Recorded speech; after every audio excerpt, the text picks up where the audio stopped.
Welcome to the Success Story Podcast. I'm your host, Scott Clary.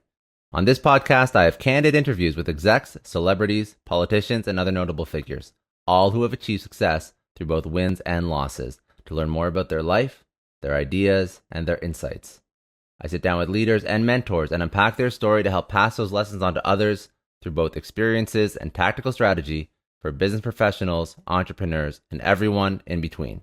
Without further ado, another episode of the Success Story Podcast. All right, thanks again for joining me. Today I'm sitting down with Kevin Makeley. Very excited. Now, Kevin is actor-producer. He's known for Badland, Zeroville, Big Legend, and if you look on his IMDb, there's a whole bunch of other notable works that he's been in. But right now, I'm excited to speak with Kevin for a variety of reasons, but Badland is an indie western that he produced and he starred in alongside country singer Trace Adkins, Golden Globe winner Mira Sorvino, and Bruce Dern. And right now, Badland is doing incredibly well on Netflix. So the story, the short premise is it tells about a gunslinging detective, Matthias Breacher, played by Kevin, who is hired to track down Confederate war criminals, and it hit Netflix 2 Fridays ago. It started out at number 3 on Netflix's movie chart and number 7 overall on Netflix's entire library, and that's 167 million subscribers. I just pulled those stats, and obviously thousands of movies. So that's incredible. So Kevin, I want to speak about, first of all, thank you for sitting down. I want to, yeah. I want to chat about Badland, but I also want to speak about, like, I just want to get a little bit of context about you, about like who Kevin is. You know, you're acting now. Is this something you've done and wanted to do your whole life? Just walk us through like your story. Cool. You have 5 hours. Yeah, for real. Feel free to cut me off anytime, but we'll go back to the beginning. No, yes, I've been acting for over 20 years professionally. Not successfully, but professionally. It's been a long, hard road. My creative outlet when I was younger was musician. Obviously, I mean, I play bass. I was in a lot of bands. I used to have hair down to here. And the acting bug, when I was a kid, was raised by a single mom. It was just my mother and my brother. We grew up in the woods in upstate New York, in Poughkeepsie, New York. And I didn't have any male role models. So, and my mother was a big movie buff. She was a huge Trekkie. So every night at 6 p.m., we would eat dinner, in between her 9 to 5 and her night job. We would sit down and watch, we would eat dinner and watch Star Trek. And that's how I grew up. And every weekend, we would go to the movies and see I'm an 80s kid, so we would see E.T., Star Wars, Return of the Jedi, Jaws. It didn't matter. Well, Jaws is the 70s, but it didn't matter if it was rated R or not. My mom was pretty cool like that. She just wanted to see whatever was the new cool movie. She was a young mom. She wanted to see movies, and she had 2 young kids. And it's not like today we sit home and I can order Trolls World Tour at home and put my kids on the couch and they can watch. We would have to go to the movies. So anything that she wanted to see and take us to see, we would wait in line, Blockbuster lines, back in the day. So we grew up in movies, TV, and music. My mother's a pianist, so she music filled the house. And I always thought acting, was an unattainable. It was for those people. The movie stars did the acting. But my mom bought me a bass when I was 14, and I was very into, playing bands, rock and roll, heavy metal. I was into all that stuff. And then, when I got to be, later, 19, 20 or whatever, I could, I started seeing, like looking into that world a little bit. Yeah. And the New York City was just a train ride away. And one day there was an open call. I used to get Backstage magazine. I don't know if anybody knows what it is, but it's this, it was an actual paper and info about acting and news and this and that. And in the back of it, it had like classified ads. And there was this open call for a Woody Allen movie called Celebrity. I think it was 98. And I called up my good friend Wade Griffin and I said, Wade, we're going to take the train. You're going to be my support system. I'm going to go do this open call for this movie. We're going to go for it, man. I'm going to go for it. And I did. It was my first audition, my first anything, and it was what we call a cattle call, which is basically 1,000 people lining up around the block to go into audition. So I finally got in the room, and there was Woody Allen. I'm probably 8 hours, 6 to 8 hours online. I mean, forever, all day long. Got in and didn't have to audition or anything, but you just talked to Woody Allen. I mean, he took the time to talk to everybody. It was Woody Allen. I mean, Woody Allen. I'm like, wow, this is happening. I'm like, the veil was lifted, and the Hollywood, mystique kind of, whisked away for a second. There was Woody Allen, and he was so nice. And he gave me my 2 minutes. He talked to me, and whatever, and I went on with my day. And they wrote notes on my picture, and I left, and couldn't get it out of my head. Oh no, what did I do? Just that whole thing. And then like a month later, I get a phone call. I got the gig, and it was just glorified background. I was an extra. But I got the gig. I was on a movie. I got to walk on set, and I wound up having like a feature role, no lines, but I was like the cool guy getting out of a limo, going to a nightclub with some girls, and it was really cool. I had a good time. So we shot that all day, and I got to talk to Woody Allen. He was very nice again, and he treated me like I was just one of the regular actors. It was really cool experience. And then about 6 weeks, 8 weeks, 4 weeks, whatever, a little time after that, I get a call again from the same people. They have to reshoot the scene. They had a problem with the actress that was in the scene. They have to reshoot the scene. So we reshoot the scene, and it's Charlize Theron, who's now in the movie. And she wasn't really anybody back then. I think she did a movie 2 Days in the Valley at that time. But she was an up and coming.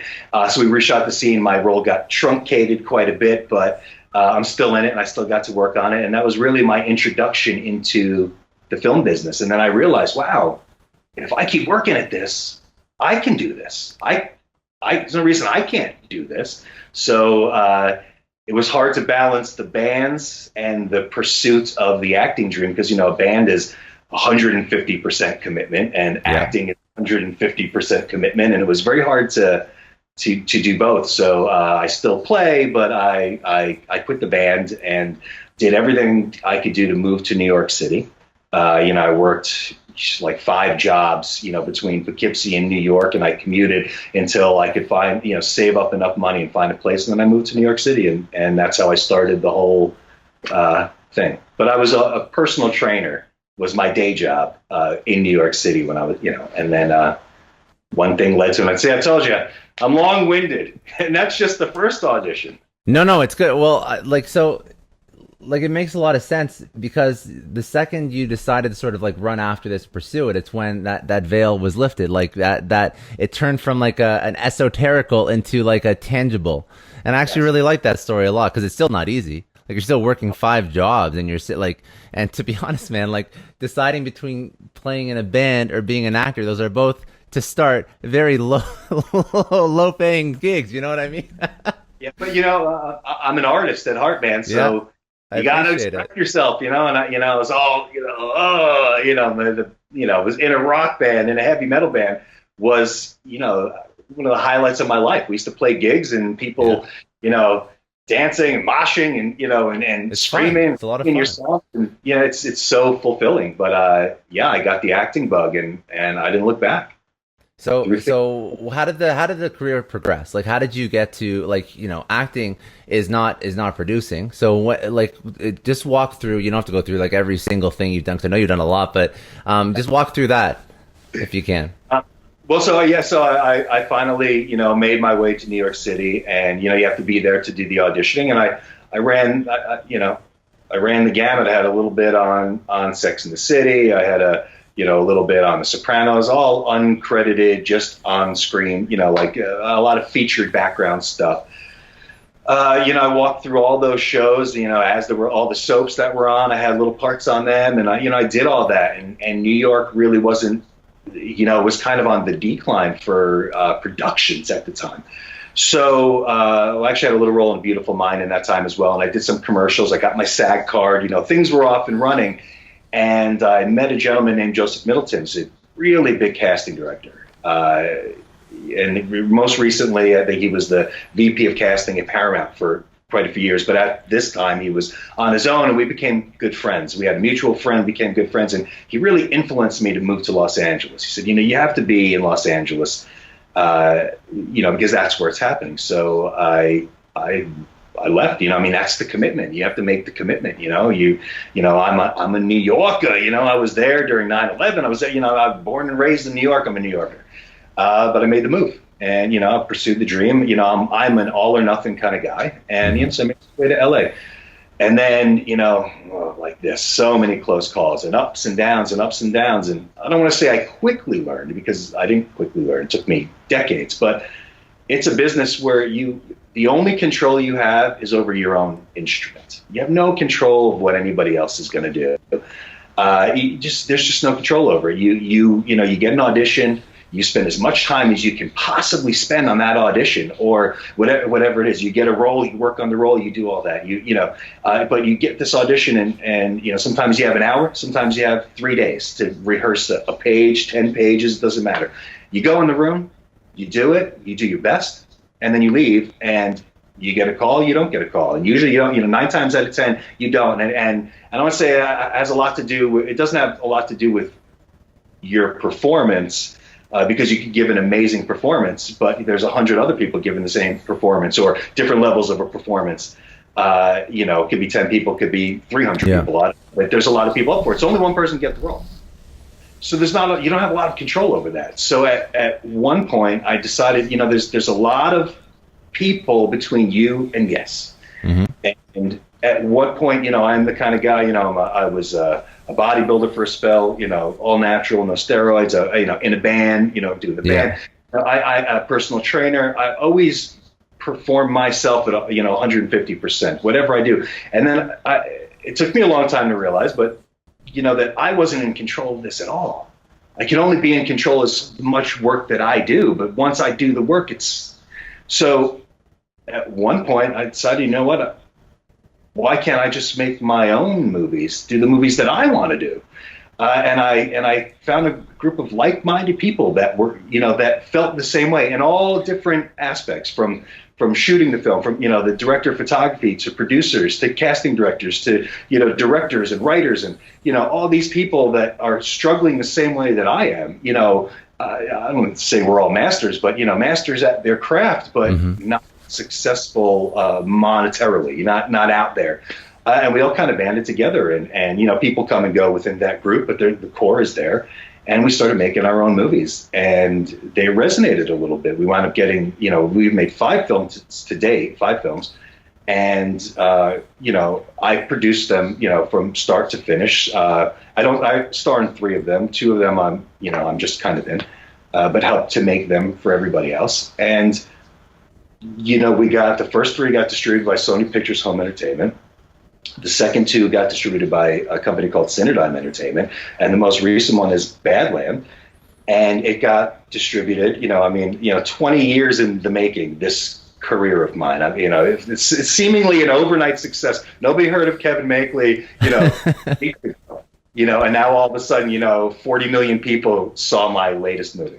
It's amazing. But so Cinedigm Entertainment put it out, and they have a good connection with Netflix. The cast was very, it's a great cast: Mira Sorvino, Bruce Dern, Wes Studi, Trace Atkins, Jeff Fahey, Tony Todd, Amanda Wyss, Kevin Makeley, and they put it on Netflix, and it took off. It just organically took off. There was no marketing, there was no anything. So I went from the guy who took the train to a cattle call audition, an hour and 45 minutes of cattle call audition, then traversed to another coast, did all that, all the auditions and all the struggling and, struggling to pay my rent and not knowing where I was going to live because this is happening and that's that. All these things, and along the way, I've worked with Russell Crowe, I've worked with Ron Howard, I've worked with Billy Bob Thornton, I've worked with Naomi Watts, all these huge actors, Oscar winners along the way, little parts, but here and there, made all these little I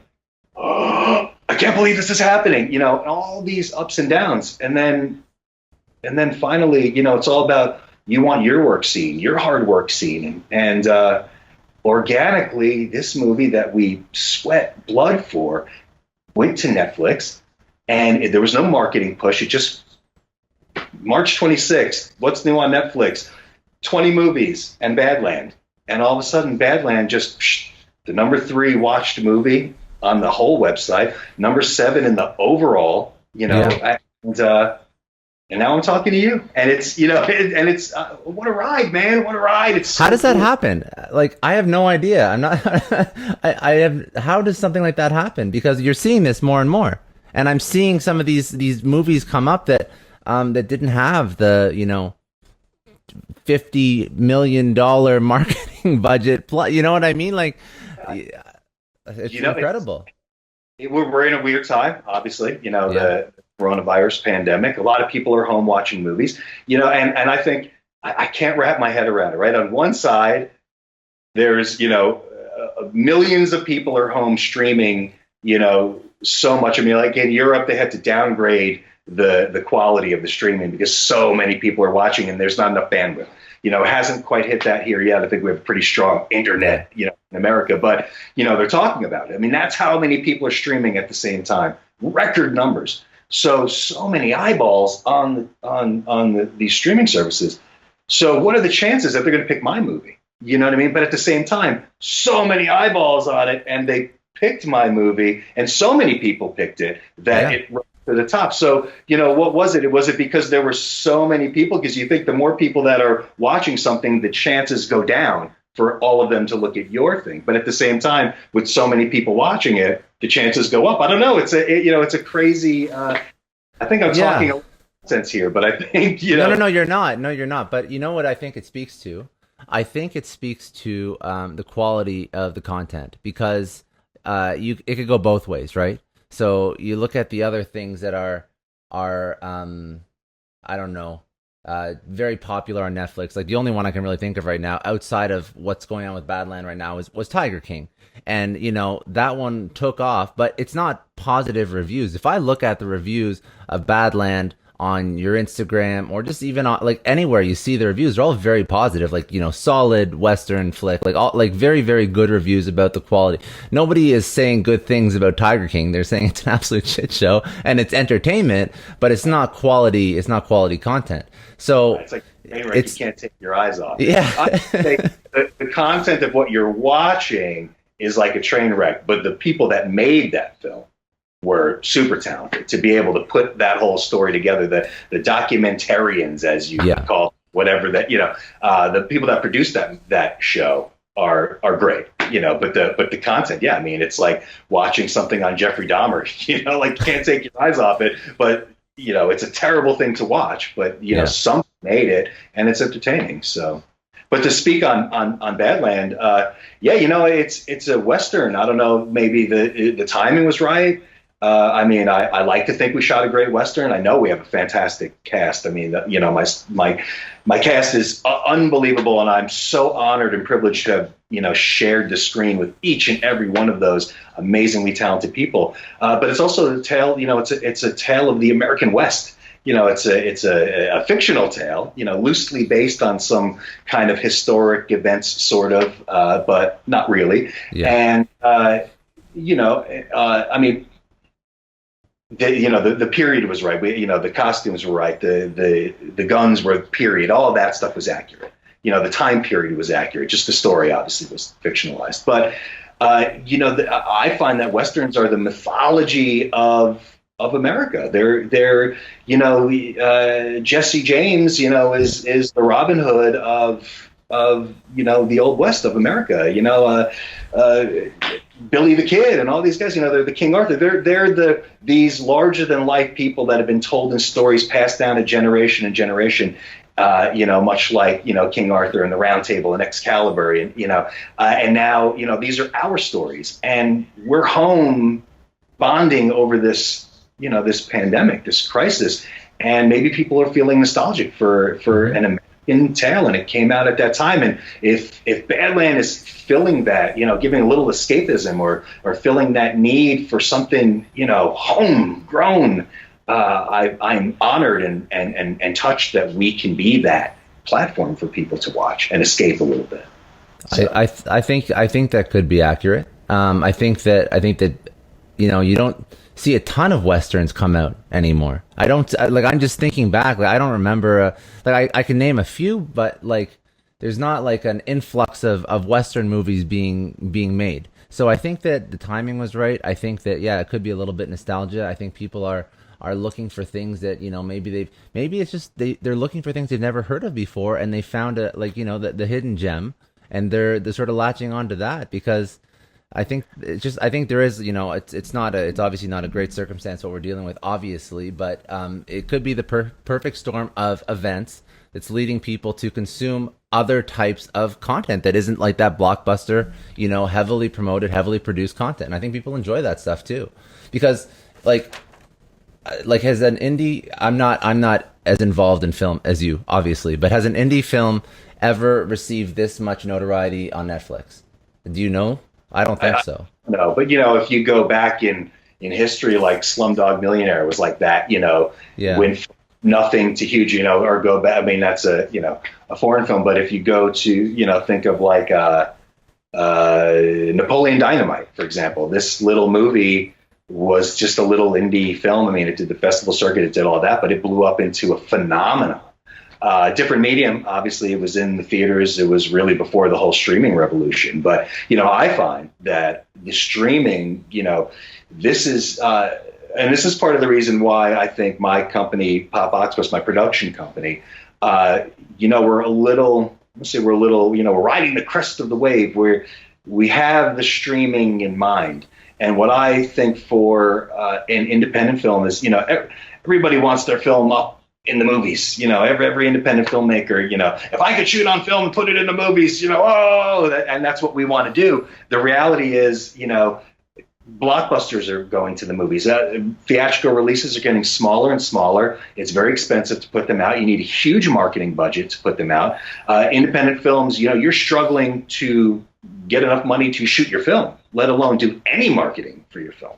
So, you have to gear it towards, a smaller release, and streaming leveled the playing field for independent films, competing. I mean, I'm never going to compete with Hobbs and Shaw, or at the independent level. Maybe we'll make a movie. You never know. In a movie.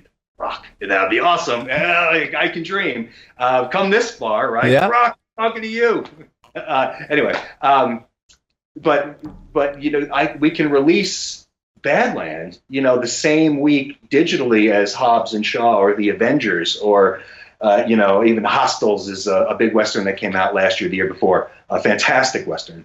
And, and then you look on iTunes or Amazon Prime or Netflix, depending on when they're all released, and there they are. It's, Hobbs and Shaw, Badland, Hostiles, all the, the kiosk, all the little, what you can click on it. It's all right there in a row. And I mean, before streaming, you wouldn't go to the multiplex and see, I don't know, Raiders of the Lost Ark and, Empire Strikes Back and Badland. And, you didn't see that, and it was impossible. But now, they all wind up going through you. Once you have your big theatrical, they all wind up going through the same system.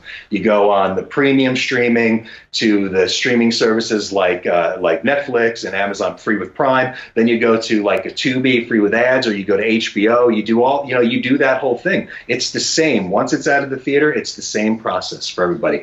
Maybe you get Redbox, so you can still rent the DVDs. They all get a DVD or a Blu-ray release. Ours is, you can buy Badland on Blu-ray or DVD at Walmart or Target, Best Buy. It went through all that stuff. It just didn't have the big theatrical release because there's not enough marketing to put behind it. So I think the streaming age for independent filmmakers leveled the playing field. So if you follow your dream and you work hard and you get like-minded people and you make a quality product with quality talent, like you have to have names that are recognizable. That's one of the things as an independent filmmaker. If I can give any advice out there, if you're making your passion project, find a way to carve out a little extra money and get a name in your movie. Doesn't have to be the lead if you're writing it around yourself, like I often do. Obviously I'm in my own movies. It should be a good enough part, that will attract a named actor. And because otherwise a distributor probably won't put it out. Statistically, people don't really watch movies that don't have a name. I don't like the formula, but that's the business side of it. But anyway, if you put a name and you make a good movie, you can be released next to, I don't know why I keep saying Hobbs and Shaw. It's just the movie that's stuck in my brain. You can get released next to Hobbs and Shaw, or Logan, or any of these movies that are. Do you think? Are Yeah, no, I agree and I understand. So like Netflix already disrupted a lot of like the movie industry, but now it's enabling another level of disruption because you don't have that cultural attitude that you go see the blockbusters in the theaters, because now we legally, well, not even legally, besides the fact that they're closed, we legally can't even leave our homes or we're going to get fined, right? Like so I'm curious what your thoughts are on, and this is obviously very hypothetical, as most people are trying to figure out what the world is going to look like on the other side of coronavirus. But how do you think coronavirus is going to impact the movie industry? I have been thinking about this a lot. I might get, I don't know. I think, I always try to look at, I'm a glasses half full kind of guy. I always try to look on the bright side, especially in this business. So obviously this is the worst thing that's happened to us since 9/11. I mean, or even, there's other terrible things. And I mean, this is awful. We're losing lives. I'll take this opportunity to say, stay home, everybody stay home. People go to war and die for this country. People go to war and die for their own country. This is a world thing. This is World War III, basically. But it's one enemy, and it's silent, and it's deadly, and you can't see it coming. And the only defense is to stay home. I mean, for the majority, we're working on on vaccines and stuff. But if all that's being asked of us as a human race is to stay home to beat this thing, I mean, come on, it can't be easier than that. I know it's tough. You want to see your friends, you want to whatever, but you know what? You'll see them in 2 months, and just stay home, please. But with that being said, it's a horrible thing. But if you can look on the brighter side, I think the movie business has been changing. Much like I've seen as an actor, I've seen, we went from, black and white headshots to colored headshots, to digital headshots, to no more headshots, and just a thumbnail, you click on it, I've seen all that stuff from, being paid, $80,000 over a year to be in a commercial to because it ran on network television, to being paid, $8,000 for being on a commercial that was played 7,000 times, but because it was on, all the cable channels and everything, you don't get paid, all of the different, we always seem as a business, or as a community, that the filmmaking business, from actors to producers, big budget films to indie films, is we're always behind the technological curve. We're always behind it and trying to catch up. That applies to the Screen Actors Guild and all the guilds that make the rules, and then the formats change, and so how do you stay ahead of it? And I think Netflix changed the world for us. For indie filmmakers, I think it improved it for us, at least our ability to be seen. The digital age of digital cameras and moving away from film changed the game for indie filmmakers. It makes it a lot less expensive. I can edit the movie myself on the same laptop I'm talking to you on right now. Yeah. And Some of Badland was done. I did all the extras on the DVDs. I did on the computer that we're talking to each other right now. I did them myself. I had a brilliant editor on his crazy, Michael Tang edited the film on his crazy setup, but the DVDs extras were on a laptop. It doesn't get more simple than that. So long-winded, but everything is shifting. And either you're going to stay ahead of that shift, or you're going to play catch up. And I think, the movie business, the theatrical business, it's really shifting, right? Smaller movies aren't getting seen theatrically. There's more of these, what we call them, small day and date releases, which is like what we do. It comes out in like 15 cities, very limited, very small, maybe 15, 20 theaters tops. And on the same day, it's released on premium video on demand. So if you say, like on Spectrum or Dish or whatever, in theaters now, you can watch this movie at home. And it's in theaters, but it's not in a theater within 100 miles of you, but it's in theaters, and a lot of things are shifting that way. And really only like blockbusters are getting made because that's what's attracting the audience. That's what's worth the money. But at some point so it's shifting.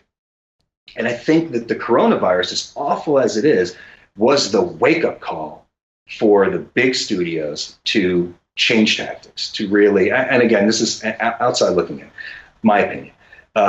It was the wake-up call. Like just the other day, I I rented Trolls World Tour. I have two daughters, a 3.5-year-old and a 2-year-old, and they love the Trolls. And, I remember seeing the preview. Yeah, they were all excited. We were going to see Trolls when it comes out. And then this happened. And then they just released it. It's a movie that's supposed to be out in theaters. And for $19.99, I think actually when I rented on Prime it was $18.99. We get it for 48 hours and I can watch it in my home. Is it the cinematic experience? No. But we got to watch it, and they're not losing their shirt. So, and because you can't, release dates and things, you can't just push it out to nowhere. That, they have projections and they have things that, it's a business. Yeah. They have to solve all these things. So I think this was the wake-up call to change the way that they approach releasing a film. And I'm sure they've been working on it. So, it's not an archaic system, but I think this forced everybody's hand to change. I mean, Disney released Frozen 2 on Disney Plus before it even really came out on Blu-ray or anything. And we already own Disney Plus. So for $6 a month, oh no, it came out on Blu-ray because we had rented it one time. But for $6 a month, I'm getting Frozen, which I would have bought if Disney Plus wasn't out. If I didn't have Disney Plus, I would have bought it. I own an incredible Disney library that I almost wish I didn't spend all that money on, because now we get to watch them all streaming. But they released it because people were home. They did it, it was going to drive business towards their streaming net, towards Disney. So they released it way early than they normally would have. People are shifting gears to accommodate, to adapt. Where does it go from here? I don't know. I think it's going to take time for people to feel comfortable to go back to the theaters. And I think that by the time it catches back up to normal, or whatever the new normal is, the impact is going to be so large that this really forced the hands of the big companies, the theatrical release companies, to change the way that their approach to it. And I think it's going to save them in the long run, because they're taking this time now, instead of just sitting on their butts and losing all the money, they're shifting gears and how do we get ahead of this and plan for the future. And so I think, unfortunately, the lemonade side of the coronavirus for the film industry is that maybe it'll save it. It's the fire that was lit under their butt to change the way that they do business, to adapt to the future, to the changing landscape of the digital age. Wow. But also it opens up the doors for independent talent, because now, like you mentioned, I love the analogy where, Hobbs and Shaw, we'll use that analogy again. You have all the titles side by side. So that's something that's unprecedented. So now it's going to force the whole industry to modernize and to better serve customers where the customers want to consume their content, which is very important. And that's how other industries are being forced to modernize. It may not always be content, but it's about convenience, right? That's number one. But it's also, I love that it's removing that, that multi-million-dollar requirement to put stuff out, which to be quite honest makes everything better, because the second you just open up more competition, now you have, not to say that the stuff that people make isn't already incredible in terms of blockbuster movies, but still you have that extra, we still have to make it that much better because this is what we're being held accountable to. And imagine if the respect an independent producer can garner if they produce content that is perceived by the audience to be the same quality as $100 million blockbuster movie. Right. That's a big deal. Right. I agree. And I can say, Badland, for instance, I won't tell you how much it costs, but that's fine. It's expensive if you were writing a check. If I was writing a check, if Donald Trump was writing a check, not an expensive movie, but expensive by anyway. As far as films go, not an expensive film. But who knows that? Nobody knows that. I'm saying it to you, but when you watch it on, the mystique is when you watch it on Netflix, it's a movie. You're not saying, oh, well, it's good for a little independent movie, which is really what, I have so many people that are friends that make movies, and, their benchmark is it's good for that budget. And I don't ever strive for that. And this is another bit of advice for any indie filmmaker or anybody. Don't make it good for your budget. Just make a good movie. Period. It's not, never strive for good for the budget. And I hear it all the time. Well, we gave it our best shot. It's great for the budget. I don't believe in that. I think, you make the best movie for the budget you have. You don't make it good for the budget. You take the budget you have and you make a great movie, whatever you have to do.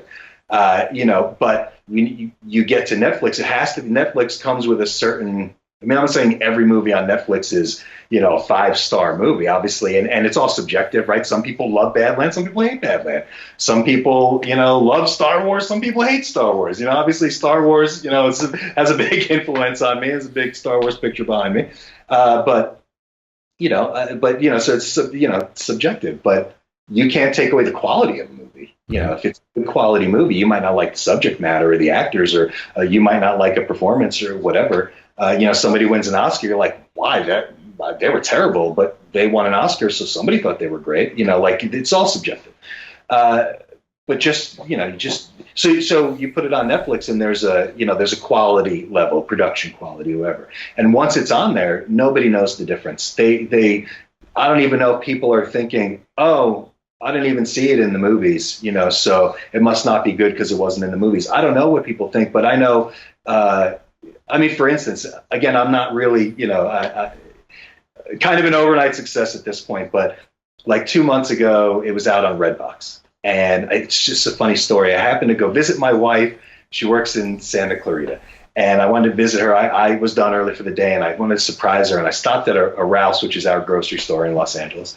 And I bought flowers. And Badland was just released on Redbox a couple of days ago. So I stopped to see, is it in this red box? And I have flowers in my hand, and there are 2 red boxes next to each other. And there's a guy next to me looking at me, looking at me. And, and I was like, oh, and I think, I get sometimes, people say, oh, you look like Bradley Cooper, or, if at the time, if Wolverine is out, oh, you look like Hugh Jackman. I have that, I get that, especially in LA. So people do double takes. I'm like, oh, he thinks I'm Bradley Cooper for a second. Anyway, so I leave, and he follows me into the parking lot, and he taps me on the shoulder. He says, hey, can I ask you something? And I say, and he goes, you look like a guy that I just watched in a movie.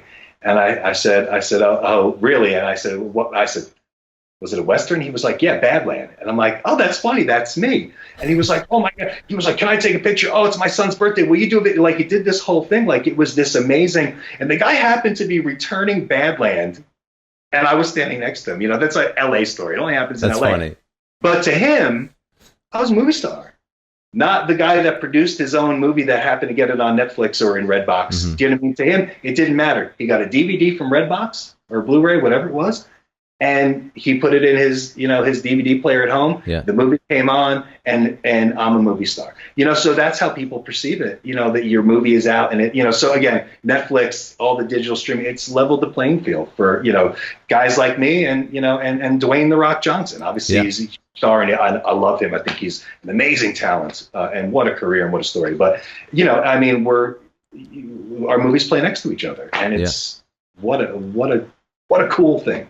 It's a very, I can only imagine. It's a very it's an incredible feeling. Like it's like the fruition of years of hard work and whatnot. That's like finally it's there. It's like you're living through what I can only hope would be like what you've always wanted to sort of live through, and then some. And I guess then I'm on that point. What's next for you? Like, what do you do after this? This was not a planned success. It is successful, but how do you take that and you want to sort of roll with it? You want to, the next thing you do, you obviously don't want to lose that momentum. So what do you do? It's tough obviously right now because things are shut down. We were in pre-production for my company, Pop Octopus. I have 2 awesome partners, Jennifer Ambrose, Sean Nightingale. We all work really hard to keep this company afloat, especially in this time. We had a movie called Day of Reckoning on deck. It's a cool, modern action film in a rural setting, and a small town cop, and the bad guys are coming, and it's just a cool movie, action-packed.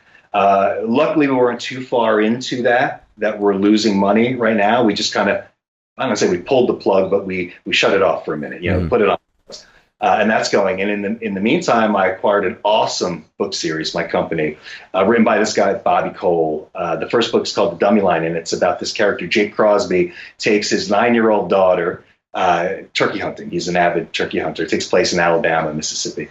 And these bad guys that are on the run are hiding out in the woods. They come across each other, and he's forced to make a game time decision. He has to kill one of them, and it changes his life, and they're hiding, and it's like a survival horror thriller action. It's really cool. And then there's 2 more books that follow, and it's a really great selling book series. So really excited about that. But right now, obviously, there's not a lot going on. And, again, a blessing and a curse. Here I am, I don't know if you know IMDb, if people use IMDb. My star meter, it fluctuates, obviously. It's been as high as 5,000 in the past, but I think it was like 20-something thousand. And then last week it was 500, right? So 500, which is, this is like A-list, and unfortunately we're in a climate that people aren't saying, well, you got to snatch this guy up right now and put him in this movie. That's, because that's normally what would happen. But it's catch-22, because did the climate create the 500? And now there's nothing to do with the 500? Is it, I don't know. Either way, I'm happy that people saw the movie. If I don't make another movie, I achieved something phenomenal for me and for the team around us. We should all be, take pride in this. But I am working to up the level. What would I like to do next? I would love to take up the claws of Wolverine. I know Hugh Jackman hung them up, and they're looking for somebody new. Why not get a fresh face? I have the physicality. I'm a comic book fan. That would be my dream. To play. As an actor, I've auditioned for almost every single one of those roles. Most recently, I auditioned for Cable in Deadpool 2, and Josh Brolin was that character, and I'm fairly certain he had that role before I even auditioned for it. But I still go and audition. Kevin is the guy that fills those shoes, and but now maybe I could be the guy that has the offer, and other people will audition as the backup. So I'm trying to transition into that. We're hoping Hollywood takes notice and just but whatever happens organically, I'm still going to continue to do what I do. Still going to make movies, make my own movies, because no matter what level of success I achieve outside of this, if Hollywood wants to bring me into the fold, and which would be fantastic. Obviously, that was the original dream, the original goal. But there's nothing more satisfying than making your own movie and putting it out. And I got to tell you, nothing more satisfying than you and your friends and your colleagues and people that worked so hard to make a movie that that did this, and then all of a sudden did this. And we're all sharing in this glory, and we did it ourselves, and it happened organically. The people spoke. People watched the movie. America watched the movie, and I thank you for it. And you don't get a much bigger high than that. I'm so excited to see where the road takes me and everybody involved. But right now I'm enjoying this. Good for you. Congratulations, man. Seriously, congratulations. It's very, very, very impressive. And let's see what happens. Let's see where this goes. And I want to I feel like you're a great interview. We could probably chat for a bit, but I want to wrap up this one. And maybe when this is all over, the coronavirus, we do like a sit down in the future. I don't know. We'll figure it out. But what I want to, 2 things I'd like to ask, just to like bring out some insight from like your life. What would be one lesson that you would tell your younger self that would help you get to where you are today a little bit quicker? Start making movies. I've only been doing this part of it. Again, if you tell me to talk to my younger self, do everything you can to start making movies. And, somebody had told me probably 10 years ago when YouTube was just starting to, you should be making your own content. Making your own content, that's where it's all going. And I'm like, how do you do that? I mean, come on. I'm an actor, and I don't think I ever talked like I just made myself sound like I was talking. That's not the kind of guy I am. Anyway, but I would come back and be like, hey, talk to everybody get $10 from everybody and make a movie. Anything that takes, make a movie, because you can do it. You can do it. And, I'm the kind of guy, like I said, one time I was a competitive natural bodybuilder. I had been working out, like I said, my whole life, since I was 14. The same year, my mother bought me a weight bench and a bass guitar. And I did both of them. I wanted to be Geddy Lee from Rush, and I wanted to be Sylvester Stallone. So, my two heroes. And, and I worked so hard to achieve that for myself personally. And I never thought of it to do it for gain elsewhere. And then one day somebody said, "Hey man, you should be competing bodybuilding. There's this natural circuit, and I don't know why you work out as hard as you do." I'm like, "I don't know, it's just what I do. I don't, So I wound up competing in my first competition. I won the whole thing, and I went professional, and so I was in that circuit for a little while. And it was because of all the hard work I did prior to it. It wasn't I decided to get into bodybuilding, worked hard, and won the competition. I had worked hard, obviously training for bodybuilding my whole life up until that point, and then somebody opened my eyes to something else, and I was like, "Oh wow, oh yeah, I guess I could do that." And so the same thing. I've been working so hard for 20 some odd years in this acting world and everything I've been doing, and if I was guided into working hard to make my own thing, and bodybuilding is very personal. There's no team; it's you, and and filmmaking is it's a team effort, but somebody has to make the decision to make the films. So that's what we did, and if I could jump, so if it's been 4 years with this company, and all of a sudden we're up here, if you go back 10 years, so we would be 6 years past all that, right? So who knows where we'd be? We'd be 6 years in the future. If I'm doing my math right, that's a little. See, we should make a movie about that. Now, like everything you're saying, and I appreciate. There's people that listen to this that would obviously be interested in terms of like film creation, but there's people that are just not involved in film and acting. But I think the takeaway is like you sort of, this has kind of been like the theme. It's like salt and pepper, the whole thing. It's like you realize the limitations that were imposed on you by others, and you just really just took it by your, and you make your own movie, you do your own thing, and this is where it gets you. So just that's my takeaway, at least. That's what I'm sort of pulling out of that. Yeah, I agree. That's it. Yeah. Take it into your own hands. That if I give advice, I don't know if you're going to ask that question, but I'll take it to the next level. If it's not just advice to me, if it's advice to anybody, I like to tell people, there's no expiration date on a dream. And I've been in LA for 15 plus years. I've been in the acting world for 20 plus years, and I've never stopped. And it wasn't until I took matters into my own hands to make my dreams come true. I've seen people come and go. People come, well, I'm going to come out for pilot season. They're out here for 6 months. Nothing happens. They give up. They go home. They do whatever they're going to do.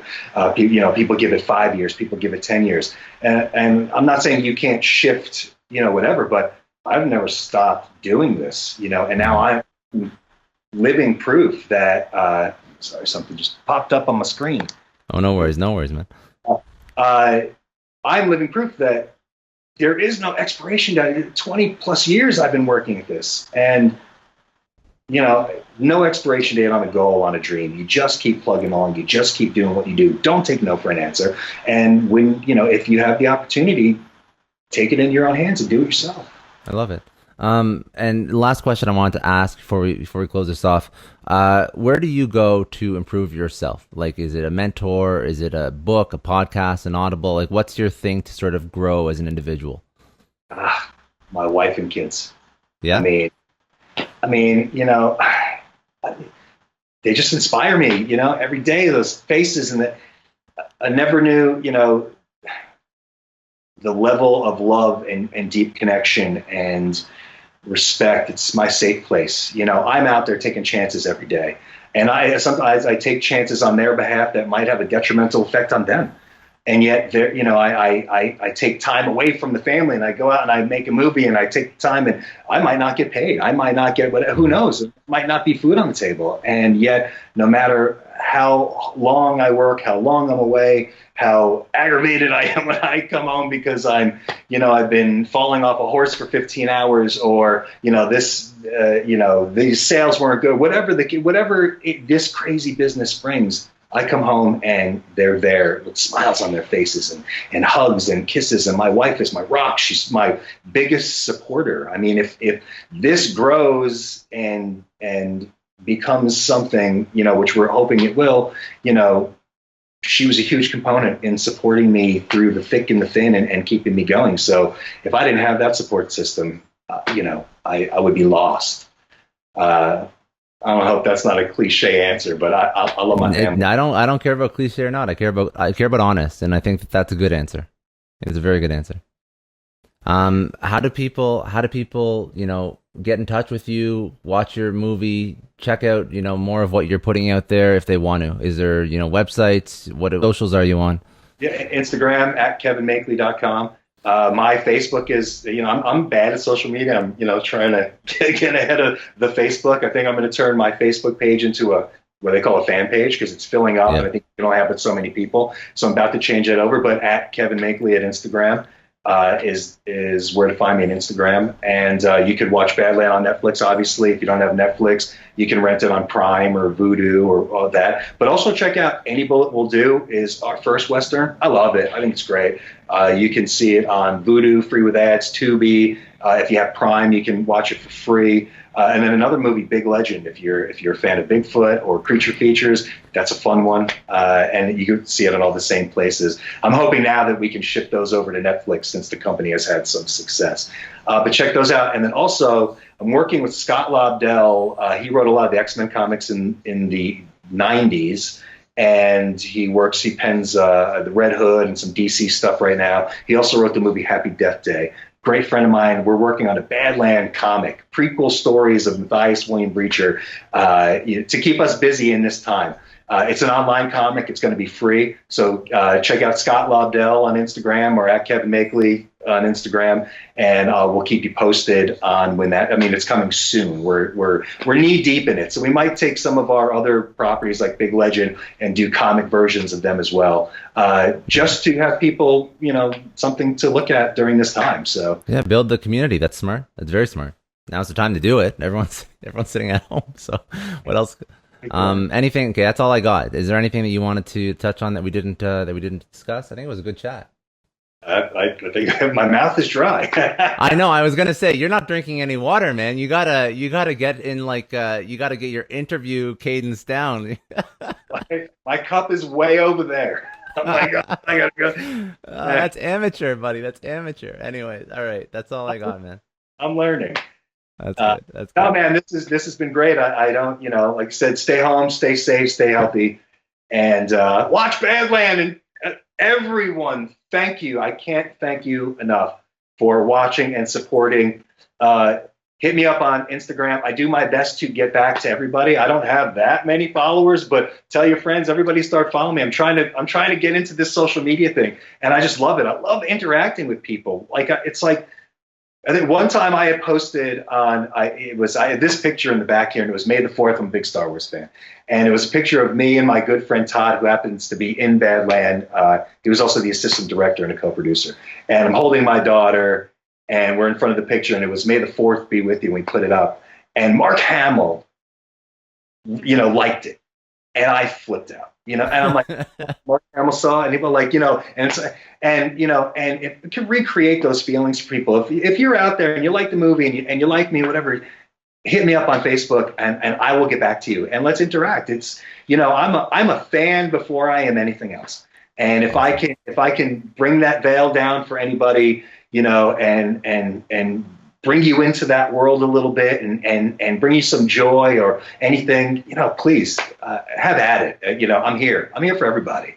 And I love it. And I love you. I love everyone. It's just so cool, man. It's really cool. You're riding a high right now. I can tell. It's a good thing. It's a good thing. Keep it up. I love the energy. And this is no matter what success. I've been at it too long to get jaded, man. So, Good, man. All right. That's all I got. That's all I got, buddy. Thank you. I appreciate it. Yeah, thank you, man. This was great. This is you're cool. Let's do this again. That's all for today. Thanks again for joining me on another episode of the Success Story Podcast. You can download or stream this podcast wherever podcasts are available, including iTunes, Spotify, Google, Stitcher, iHeartRadio, and many others. You can also watch this podcast on YouTube. If you haven't already, please subscribe and share this podcast with your friends, family, coworkers, and peers. Please leave us a rating on iTunes. It takes about 30 seconds as it allows other people to find our podcast and lets our amazing guests reach even more people with their message. And remember, any rating is fine as long as it contains 5 stars. I'm Scott Clary from the Success Story Podcast, signing off.